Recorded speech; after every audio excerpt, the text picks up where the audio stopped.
To help prevent unnecessary injuries, employees are required to wear PPE or personal protective equipment when performing certain job tasks, as well as understand proper use of box cutters. PPE may include slip-resistant shoes, safety gloves, foot protectors, goggles, safety glasses, or other equipment depending on the circumstances. You are a valuable team member and asset to our company, and your safety and well-being is of the utmost importance to us. Failure to properly use or possess required personal protective equipment that is intended for your safety can lead to disciplinary action and, unfortunately, even termination. Any employee who uses a knife must wear a cut-resistant safety glove on the hand opposite the knife. When cleaning or disassembling the meat slicer, employees must wear safety gloves on both hands.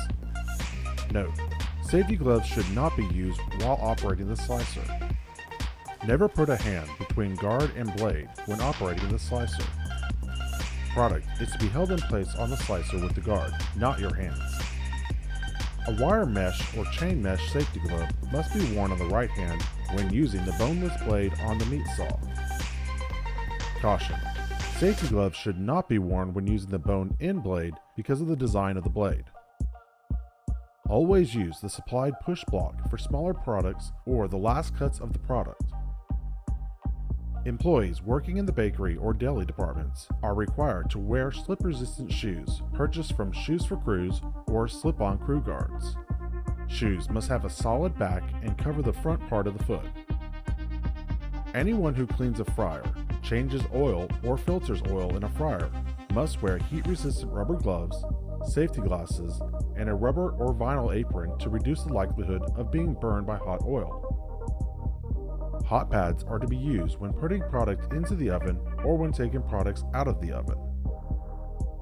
To help prevent injury when using a box cutter, the following safety tips should always be followed. Only Brookshire Brothers issued box cutters are approved for use to open boxes and make tray cuts. The left-handed box cutters are red and the right-handed box cutters are green. Never use box cutters to cut ties when opening plastic totes. Scissors, toenail clippers, or small wire cutters should be used. Never try to catch a falling box cutter. Always keep the box cutter closed with the blade end pointed towards the floor. Always cut away from your body. Never pull the box cutter towards your body when cutting. Always keep fingers out of the blade's path. Keep the blade intact and sharp. Dispose of blades in the yellow blade boxes mounted in the back storage area. The reporting and filling out of forms related to accidents and injuries is an important part of both customer and employee safety. If you have a fatality or severe injury, it must be reported to OSHA within 8 hours of a fatality and within 24 hours of a severe injury. The Risk Management Department will report the incident to OSHA, so it is extremely important you notify your store director or manager in charge immediately when an incident occurs so that they can report the incident to the Risk Management Department. If an employee suffers from an amputation or loss of an eye, a fatality, or is hospitalized while at work, the corporate safety director or claims adjusters in the risk department need to be notified immediately. Employees must report all injuries and accidents to their store director and or manager in charge within 24 hours, no matter how minor the accident. The injured employee must fill out, sign, and date an injury report form, also known as the initial claim form, within 48 hours of the injury. A manager must complete a job injury investigation report. All completed forms must be sent to the Risk Management Department immediately. Never hold completed or partially completed forms at the store while waiting to see if the injury requires medical attention.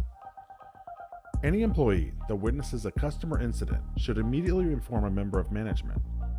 While we cannot require customers to report accidents, managers are still required to fill out a customer incident report on any customer that has an accident, becomes injured, or has personal property damaged while on company premises. The incident report should be sent to the Risk Management Department immediately after it is completed. All members of management should know what to do if an employee or customer becomes injured. This includes knowing how to initiate emergency medical treatment and how to correctly fill out an incident report. If you are not sure, ask your store director.